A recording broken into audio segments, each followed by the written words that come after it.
যে আমরা বলছিলাম যে স্যাম্পলিং এর 7টা পদ্ধতি সম্পর্কে আমরা একটু ডিসকাস করব। তার মধ্যে আমরা এগ্রিগেশনে বললাম যে ছোট ছোট ফিচার বা যার ডাটা যেগুলো আমার আসলে খুব বেশি কাজের না, সেগুলোকে আমরা একত্রিত করে একটা বড় ডাটা সেট তৈরি করতে পারি, সেটা হচ্ছে এগ্রিগেশন। স্যাম্পলিং এ বলতেছি যদি আমার ডাটার পরিমাণ অনেক বেশি হয়, ধরেন কয়েক লক্ষ ডাটা আছে, এখন এত বড় ডাটা নিয়ে ডাটা সেট নিয়ে আসলে আমরা প্র্যাকটিক্যালি অ্যানালাইসিস করা ফিজিবল না। এই ক্ষেত্রে আমরা কি করি, স্যাম্পলিং এ রিপ্রেজেন্টেটিভ ধরেন 10% 20% ডাটা নিয়ে আমরা আমার মডেল তৈরি করি। এটা হচ্ছে স্যাম্পলিং এর কাজ। এরপর হচ্ছে ডাইমেনশনালিটি রিডাকশন। এটা খুবই গুরুত্বপূর্ণ একটা ভালো, বিশেষ করে যেগুলো হচ্ছে image processing related data set. ধরেন এমআরআই ইমেজ ইউজ করে আমি কি করতেছি, আপনার ব্রেনে টিউমার আছে কিনা এটা আমি ডিটেক্ট করতেছি, বা আপনার ফুসফুসে ক্যান্সার আছে কিনা এটা আমরা ডিটেক্ট করতেছি। এই ধরনের যেখানে আমরা ইমেজ প্রসেস করে কোন একটা কিছু প্রেডিক্ট করি বা একটা মডেল তৈরি করি, এই জায়গাতে আসলে ডাইমেনশনালিটি রিডাকশনটা খুবই ইম্পর্টেন্ট। যে ডাইমেনশনালিটি কি আসলে, যেটা আমি বললাম যে একটা ধরেন একটা ডাটা সেটে কয়টা অ্যাট্রিবিউট আছে।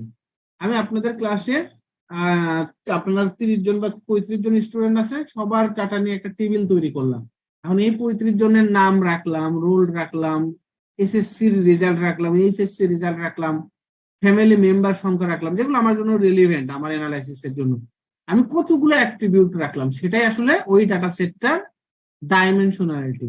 তার মানে ধরেন হয়তো আমি আপনাদের 20টা কলাম করলাম আপনাদের 30 জনের, তার মানে 20টা কলামে আপনাদের 20টা তথ্য রাখলাম আপনার সম্পর্কে, আপনার ফ্রেন্ডের সম্পর্কেও 20টা তথ্য রাখলাম। তার মানে ওই ডাটাটাকে আমরা বলতে পারি কত dimensional data, 20 dimensional data. But ইমেজের ক্ষেত্রে আসলে ডাইমেনশন গুলো সংখ্যা অনেক বেশি হয়, কারণ ইমেজ তো আসলে পিক্সেল বেস। এই জন্য ইমেজ ডাটা নিয়ে যখন আমরা অ্যানালাইসিস করব, আমরা লাস্ট পার্টে একবারে এই কোর্সের লাস্টের পার্টে দেখবো যে এত হাই ডাইমেনশনাল ডাটা আমরা আসলে অ্যানালাইসিস করতে পারি না। সেখানে আমাদের উদ্দেশ্য থাকে কিভাবে এই ডাটার ডাইমেনশনালিটিটা কমানো যায়। এই ডাটার ডাইমেনশনালিটি কমানোর জন্য বেশ কিছু পপুলার পদ্ধতি আছে, তার মধ্যে এখানে জাস্ট 2-3টা পদ্ধতির কথা বলা হয়েছে।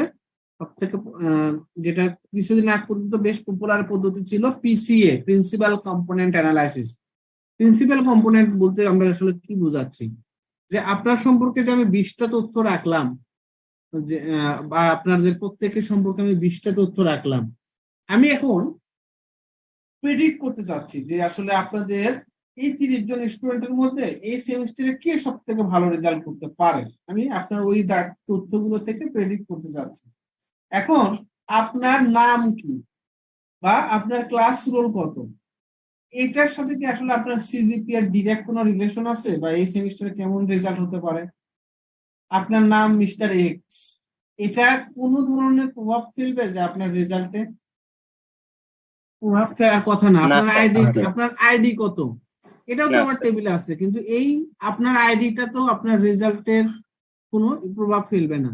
কিন্তু আমি যদি হয়তো চিন্তা করতে পারি যে আপনার এসএসসি রেজাল্ট কত, এইচএসসি রেজাল্ট কত, আপনার বিএসসি করছেন বিএসসি রেজাল্ট কত, এটা ডিরেক্টলি যদি প্রভাব নাও ফেলে, আমার কিন্তু আপনি কেমন রেজাল্ট করতে পারেন একটা এই প্রেডিকশনে কিছুটা হলেও এটা হেল্প করবে, তাই না? যে আপনার রেজাল্ট গুলোর প্রোগ্রেস কেমন, আপনি কি খুবই ভালো করছেন এসএসসি তে, পরে আস্তে আস্তে খারাপই করতেছেন, নাকি প্রথম দিকে একটু খারাপ ছিল এখন আস্তে আস্তে আরো ভালো করতেছেন, তাকে আপনি খুবই কন্টিনিউয়াসলি একই ধরনের রেজাল্ট করে যাওয়ার স্টুডেন্ট। তাহলে এটা থেকে কিন্তু আমার এই ডিসিশনটা নিতে খুব সহজ হবে যে আপনার এই সেমিস্টারের রেজাল্ট কেমন হতে পারে, আমার কোর্সে ভালো করবেন না খারাপ করবেন।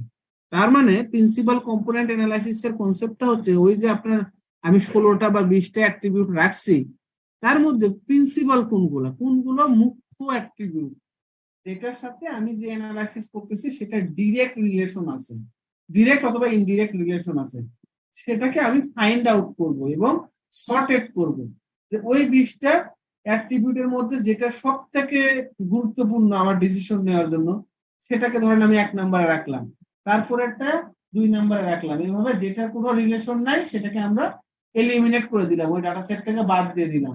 এটাই হচ্ছে মূলত আমার প্রিন্সিপাল কম্পোনেন্ট অ্যানালাইসিস এর পদ্ধতি। এখানে কয়েকটা ধাপ আছে, ধাপগুলো জাস্ট একটু আমরা জেনে রাখি এগুলো ডিটেলস আমরা প্র্যাকটিক্যালি ডাটা সেট নিয়ে করব। যে প্রথমে আমরা ডাটা সেটটা, এখানে মূলত 7টা স্টেপ আছে। 7টা স্টেপে প্রথম হচ্ছে যে ডাটা সেট নিয়ে আপনি প্রিন্সিপাল, ওই যে আমি যে বললাম যে আপনাদের যে ডাটা সেট নিয়ে কাজ করব, সেটাকে আমি প্রথমে 2টা সাবসেটে ভাগ করে নিব, এক্স আর ওয়াই। এক্সটা হচ্ছে ট্রেনিং ডাটা সেট, যেটা নিয়ে আমি মডেলটা তৈরি করব আপনার রেজাল্ট প্রেডিক্ট করার জন্য। কারণ আমি একটা মডেল তৈরি করব তো শুধু আপনাদের যে কোনো একজনের জন্য না, আমি মডেল তৈরি করব জেনারেলাইজ সবার রেজাল্ট প্রেডিক্ট করার জন্য। তো ট্রেনিং সেটটা ইউজ করে আমি একটা মডেল তৈরি করব, আর আমার মডেলটা আসলে কতটুকু অ্যাকুরেট এটা হচ্ছে আমরা ওই ভ্যালিডেশন সেট দিয়ে প্রেডিক্ট করে দেখব। যদি আমি একটা ক্যান্সার ধরেন ডিটেক্ট করার জন্য আমি একটা মডেল তৈরি করি মেশিন লার্নিং, তাহলে আমি যে নোন ডাটা সেট বিভিন্ন কি বলে ল্যাবে যেগুলো অলরেডি ক্যান্সার ডিটেক্টেড, এরকম হয়তো আমি 5,000 পেশেন্টের ডাটা কালেক্ট করলাম, তার মধ্যে হয়তো 4,000-এর ক্যান্সার ছিল না, 1,000-এর ক্যান্সার ছিল। আমি ওই 5,000 ডাটা সেট থেকে আবার 500 ডাটা সেটটাকে ভ্যালিডেশনের জন্য রেখে দিলাম, যে আমি একটা মডেল তৈরি করার পর আমার মডেলটা কত পার্সেন্ট অ্যাকুরেটলি আউটপুট তৈরি করতে পারতেছে সেটা চেক করার জন্য আমরা মূলত ভ্যালিডেশন ডাটা সেটটা ইউজ করি। এরপরে আপনি যে ডাটা সেটটাকে ভাগ করলেন, আমরা মেশিন লার্নিং এ যখন পাইথনে কোড করি বা যে কোনো ম্যাথল্যাবে করি, আমরা ওই ডাটাটাকে যে একটা টেবল, ডাটাগুলো তো নরমালি আমরা ডাটাবেজে টেবুলার ফর্মে রাখি, তাই না? এই ডাটাটাকে আমাদের পরবর্তী কাজ হচ্ছে আমরা নরমালি মেশিন লার্নিং মডেলগুলো তৈরি করার জন্য ম্যাট্রিক্স আকারে ডাটাগুলোকে রিপ্রেজেন্ট করি। তার মানে আপনার ইমেজ ডাটা হোক বা যেই ডাটাই হোক না কেন, সেটাকে আলটিমেটলি আমরা ম্যাট্রিক্সে কনভার্ট করে নিই। এরপরে থার্ড স্টেপে যেয়ে আমরা ডাটাটাকে নরমালাইজ বা স্ট্যান্ডার্ডাইজ করি। সো স্ট্যান্ডার্ডাইজ করি কিভাবে, এগুলো আসলে পরবর্তীতে আমরা হয়তো ডিটেইলস দেখবো। স্ট্যান্ডার্ডাইজেশনের জন্য আমরা মূলত স্ট্যান্ডার্ড ডেভিয়েশন আর মিন এই দুইটা টার্ম ইউজ করি। যে এরপরে আমরা কোভেরিয়েন্স বের করি, যে একটা আমরা স্ট্যান্ডার্ডাইজেশনে মূলত এই যে ম্যাট্রিক্সটা তৈরি করলাম, এই ম্যাট্রিক্সটাকে আমরা স্ট্যান্ডার্ড ডেভিয়েশন দ্বারা ভাগ করে ফ্র্যাকশনাল পয়েন্টে কনভার্ট করে ফেলি। সেটাকে পরবর্তীতে আমরা ম্যাট্রিক্সের কোভেরিয়েন্স বের করি। কোভেরিয়েন্স আমরা এইচএসসি বা স্কুল কলেজ বা বিশ্ববিদ্যালয় লেভেলে ম্যাথমেটিক্সে আমরা পড়ে আসছি যে কিভাবে কোভেরিয়েন্স বের করতে হয়।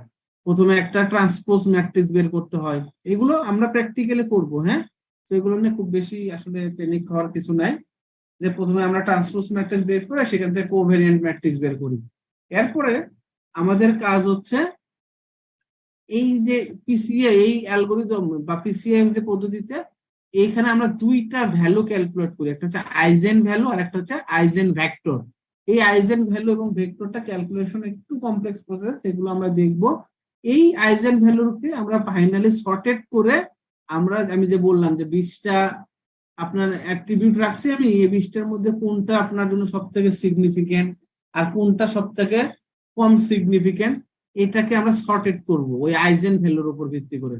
এবং সর্টেড করার পরে ফাইনালি আমি কোন কোন কম্পোনেন্ট গুলোকে এলিমিনেট করে দিব আর কোনগুলো বেশি গুরুত্বপূর্ণ হিসেবে রাখবো, এই একটা ক্যালকুলেট করে আমরা একটা ম্যাট্রিক্স তৈরি করব।